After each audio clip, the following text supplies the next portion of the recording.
मिलिए सबसे बड़ी खबर से।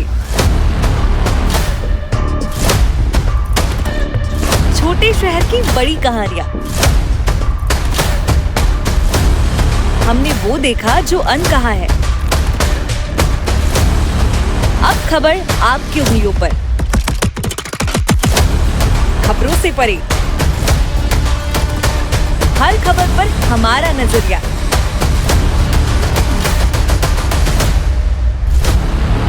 इंडिया टाउन न्यूज, भारत की बात। नमस्कार, इंडिया टाउन न्यूज में आप सभी का स्वागत है। मैं हूं आपके साथ रंजना राज।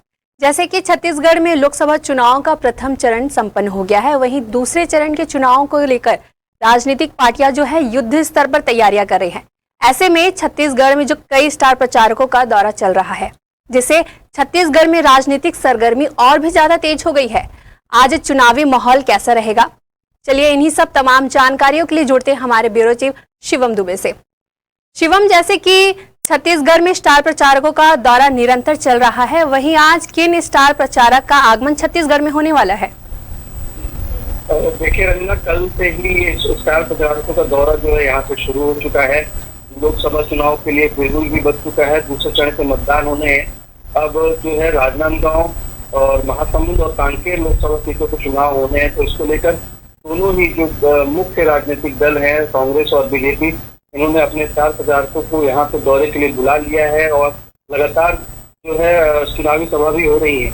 आज जो है जेपी नड्डा भी अगर छत्तीसगढ़ में रहने वाले हैं। अमित शाह कल रात से ही रुके हुए हैं और उनके साथ साथ कांग्रेस के भी दिग्गज जो नेता है राजीव शुक्ला, वो भी छत्तीसगढ़ पहुंचेंगे। वो भी राजनांदगांव में चुनाव प्रचार करते हुए नजर आएंगे और तमाम जो ये स्टार प्रचारकों का दौरा है वो कुल मिलाकर जनता को साधने के लिए है, जनता को अपनी तरफ वोट देने के लिए, मंजूर करने के लिए है। और जो भी तमाम चीजें जो हो रही हैं अभी, वो छत्तीसगढ़ में लोकसभा चुनाव की जो कांटे की टक्कर जो देखी जा रही है, जो कुछ समय पहले तक ये बताया जा रहा था कि बीजेपी एज में है, लेकिन अभी जो इस समय जो फिलहाल की गतिविधियां चल रही हैं, दोनों ही पार्टियों के जो रुझान है, वो दोनों ही पार्टियां ये समझ रही है किसी भी सीट को जीतना इतना आसान नहीं है। इसलिए जो दिग्गज नेता है केंद्रीय नेतृत्व से आ रहे हैं और यहाँ पे सभा कर रहे हैं। कल भी जो योगी आदित्यनाथ और प्रियंका गांधी का जो दौरा हुआ था, उसको लेकर भी काफी गहमा गहमी बनी हुई थी। दोनों ही पार्टियों के आरोप प्रत्यारोप के दौर जाने से पहले योगी आदित्यनाथ का बुलडोजर से स्वागत किया गया, उसके बाद प्रियंका गांधी को लेकर भी स्वागत किया गया। और जब इन दोनों का दौरा खत्म हो गया तो दोनों के ही पार्टियों में जो प्रेस विज्ञप्ति जारी होने लगी, तो वो एक दूसरे के खिलाफ होने लगी कि जो योगी आदित्यनाथ ने बयान दिया है वो किस तरीके से बेतुका है, और जो प्रियंका गांधी ने कहा है वो सिर्फ ख्याली चुनाव ही दोनों ही पार्टियों ने कल कह दिया था। आज फिर से ये जो दिग्गज नेताओं का दौरा होने वाला है। जेपी नड्डा जो बीजेपी के राष्ट्रीय अध्यक्ष हैं, वो पहुंचेंगे। अमित शाह कल रात से ही रुके हुए हैं, लगातार मंथन भी कर रहे हैं। और कांग्रेस के जो दिग्गज नेता है राजीव शुक्ला, वो भी पहुंचने वाले हैं रायपुर। जी रंजना, एक तरफ जहां भाजपा के राष्ट्रीय अध्यक्ष जेपी नड्डा, तो वहीं दूसरी ओर पूर्व केंद्रीय मंत्री राजीव शुक्ला भी छत्तीसगढ़ दौरे पर रहने वाले। ऐसे में दोनों पार्टियों की जो दिग्गज नेता है वो किस तरह से जनता को साधने का प्रयास करेंगे? देखिए, बीजेपी के जो दिग्गज नेता है, बीजेपी के राष्ट्रीय अध्यक्ष हैं जेपी नड्डा, वो आज सुबह अब से कुछ देर के बाद ही 12:10 में यहाँ राजधानी रायपुर पहुंच जाएंगे। यहाँ से वो 12:40 में सबसे पहले मुंगेली के लोहनी में जाएंगे, जहाँ पे वो सभा को संबोधित करेंगे। उसके बाद वो 1:30 बजे करीब भिलाई के लिए रवाना हो जाएंगे और भिलाई में भी उनकी चुनावी सभा है। उसके बाद 3 बजे चंद्रपुरी में वो सभा करने वाले हैं। तो उनका जो कार्यक्रम है वो पूरा पैक है, लगातार उनको चुनावी सभा करना है। वहीं अगर राजीव शुक्ला की बात करें तो ये दोपहर 3 बजे के करीब छत्तीसगढ़ पहुंचेंगे और राजनांदगांव जाएंगे। राजनांदगांव में भूपेश बघेल चुनाव लड़ रहे हैं और पूर्व मुख्यमंत्री भी हैं, तो उनके साथ वो सभा करेंगे और उनके पक्ष में जो है वोट मांगने की अपील करेंगे। लेकिन दोनों के जो दौरे हैं वो पूरी तरीके से जो बीजेपी जो मेहनत कर रही है और वो लगातार वो तीसरे चरण के चुनाव की तरफ भी देख रही है कि तीसरे चरण के जहाँ चुनाव होने हैं, क्योंकि बिलासपुर सीट में, बिलासपुर संभाग सीट में लोरमी जो है आता है और वहाँ से जेपी नड्डा चुनावी अभियान की शुरुआत करेंगे। तो कुल मिला के बीजेपी के कुछ जो नेता है वो लग रहा है कि वो तीसरे चरण के चुनाव को लेकर भी तैयारी कर रहे हैं, क्योंकि दूसरे चरण के मतदान की लगातार उनकी एक तरफ सभाएं हो रही हैं। अमित शाह आज कांकेर पहुंचेंगे, कांकेर में चुनाव होने हैं 26 अप्रैल को, आज से 4 दिन के बाद, तो वहां पे वो सभा कर रहे हैं।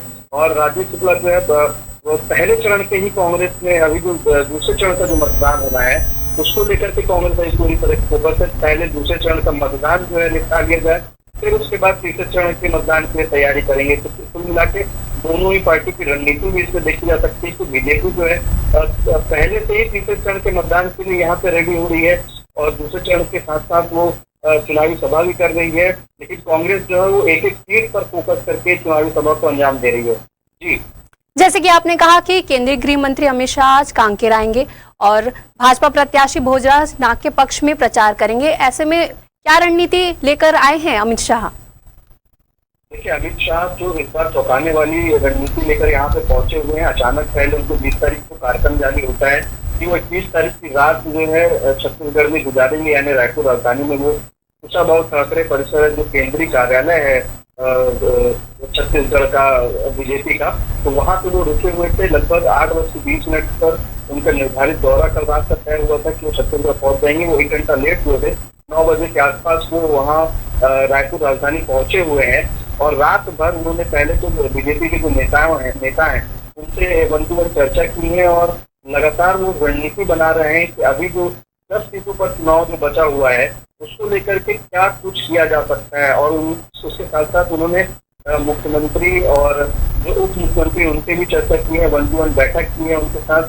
बीजेपी के जो दिग्गज नेता हैं, जो थिंक टैंकर्स हैं यहाँ के, उनके साथ उन्होंने बैठक की है। लगभग देर रात तक की बैठक जो चली है, उसके बाद 2 या 3 प्लान तैयार किए हैं, जिसके बाद जो रणनीति है वो साफ ऐसी दिखाई दे रही कि लगातार जो चुनाव होने हैं उसमें सीटों को जो बढ़ना है, उनको 9 सीटें अभी उनके पास प्रदेश में है, 11 में से 9 सीटें बीजेपी के पास है, लेकिन उनको इन 9 सीटों को भी बचाना है और उसके साथ साथ इससे आगे भी बढ़ना है। बीजेपी जो है लगातार ये दावा कर रही है कि 11 सीट वो जीतेगी। तो इसको लेकर अमित शाह ने रणनीति बनाई है और उसके बाद आज जो रणनीति के बाद सुबह 12 बजे अब से कुछ देर के बाद ही कांकेर के लिए रवाना होंगे। कांकेर में भोजराज नाग हैं, उनके बीजेपी के प्रत्याशी, उनके पक्ष में वो वोट की अपील करते हुए नजर आएंगे। उसके साथ साथ जो एक खास प्लान है उनका कि जो मोदी की गारंटी है और जो मोदी की 10 साल की जो उपलब्धियां हैं उनको भी जनता के बीच रखेंगे और जनता के बीच में उन्हीं के पक्ष में वोट मांगेंगे। यानी कुल मिलाकर जो चेहरा है वो नरेंद्र मोदी ही रहने वाले हैं। इस बार के भी चुनावी दौरे को लेकर के लगातार जो है पीएम मोदी को ही केंद्रित करके चुनाव लड़ा जा रहा है। जो छत्तीसगढ़ के पूरे 11 प्रत्याशी हैं बीजेपी को, उनके साथ भी मोदी का चेहरा जोड़कर ही प्रचार प्रसार किया जा रहा है। और गृह मंत्री अमित शाह ने जिस तरीके से रात गुजारी है, उसके बाद जो समीकरण है यहाँ के बदल सकते हैं, क्योंकि अमित शाह को हमेशा से ही बीजेपी का चाणक्य माना गया है। जो रणनीति तैयार करते हैं, ऐसा कहा जाता है कि कभी फेल नहीं होती। और दूसरी बात, मोदी और शाह की जो जुगलबंदी है वो हमेशा चुनाव के पहले और ज्यादा हावी होती है विपक्षी पार्टियों से। तो कुल मिलाकर जो आज कांकेर में अमित शाह का दौरा होने वाला है वो बेहद ही खास होगा। वहां पे ये देखने वाली बात होगी कि क्या वो कांग्रेस के घोटालों पे ज्यादा फोकस करते हैं या पीएम मोदी की उपलब्धियों पर। उसके बाद जो है कांकेर से अपनी सभा करने के बाद वो वापस राजधानी लौटेंगे अमित शाह और उसके बाद महाराष्ट्र दौरे के लिए निकल जाएंगे। जी रंजना। वहीं प्रधानमंत्री नरेंद्र मोदी भी 2 दिवसीय छत्तीसगढ़ दौरे पर रहेंगे, जिनके आगमन को लेकर पार्टियां और भी किस तरह से जो है अपनी तैयारियों को तेज कर रही है। देखिए, प्रधानमंत्री बीजेपी के सबसे बड़े लीडर माने जा रहे हैं इस समय और उनका जो दौरा होता है, जिस सीट पर वो चुनाव प्रचार करते हुए दिखते हैं, वहाँ का उत्साह अलग ही बढ़ जाता है। वहाँ पे बीजेपी भी नई ऊर्जा से काम करने लगती है। ऐसे में कल और परसों 2 दिन जो है छत्तीसगढ़ में ही पीएम मोदी रहने वाले हैं और खबरें तो अभी तक यही बताई जा रही हैं कि पीएम मोदी भी रात भर राजधानी रायपुर में ही रुकेंगे। उनका जो निर्धारित दौरा है वो 23 और 24 अप्रैल को छत्तीसगढ़ में अपने प्रत्याशियों के लिए वोट की अपील करते हुए नजर आएंगे। तो उसके साथ साथ वो 23 अप्रैल को जांजगीर लोकसभा में भी प्रचार प्रसार करेंगे, जहाँ पे प्रत्याशी सरोज पांडे और ज्योत्सना महंत के बीच में मुकाबला होने वाला है।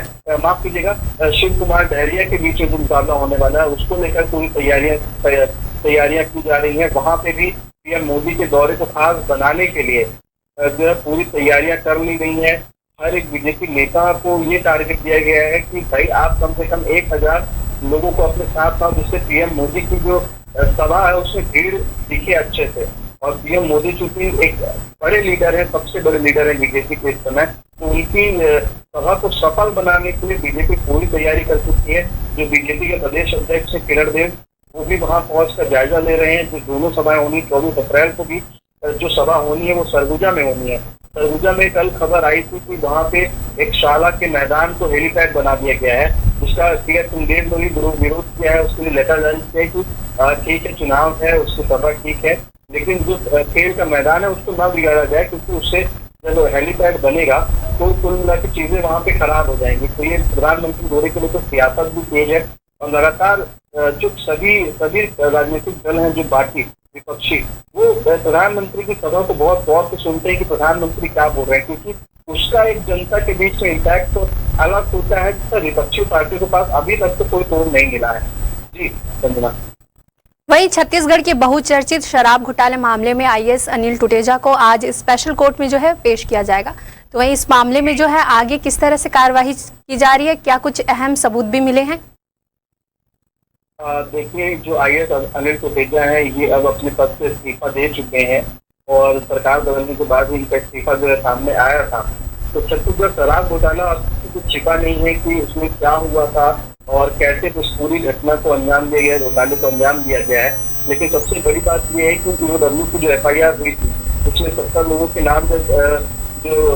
नामजद FIR की गई थी। उसके बाद ईडी ने अनिल टुटेजा को गिरफ्तार कर लिया है कल। उससे पहले गिरफ्तार करने से पहले उनसे रात भर पूछताछ की गई है और पिछली देर रात 3:54 में ही उनकी गिरफ्तारी दिखाई गई है।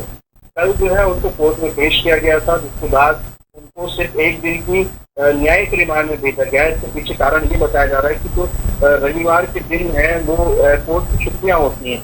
ऐसे में जो जज अवेलेबल होते हैं उनके साथ वो सुनवाई करनी पड़ती है। तो जो अभी के जज थे उन्होंने सिर्फ एक दिन की न्यायिक रिमांड की है, जिसके बाद आज फिर से उनकी पेशी होनी है और ईडी संभवतः उनके 14 दिन की रिमांड मांगने वाली है, जिससे वो पूछताछ कर सके और पूछताछ से नए खुलासे हो सके।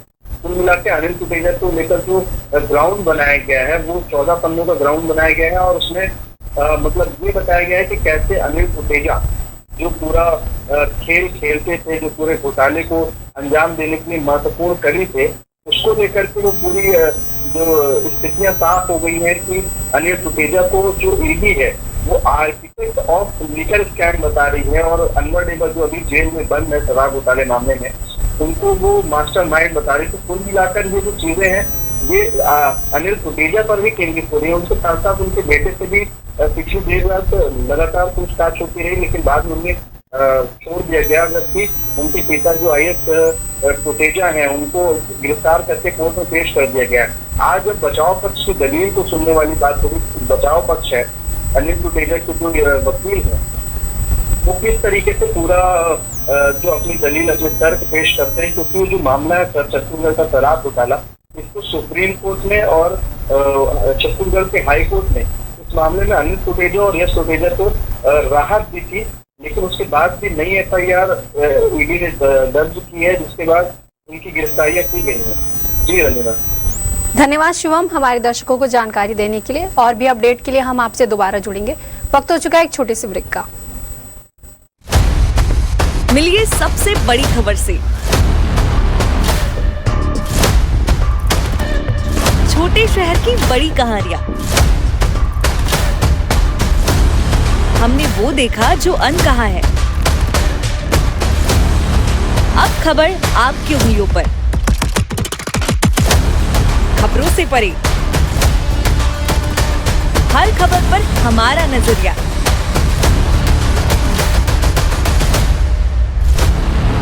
इंडिया टाउन न्यूज, भारत की बात।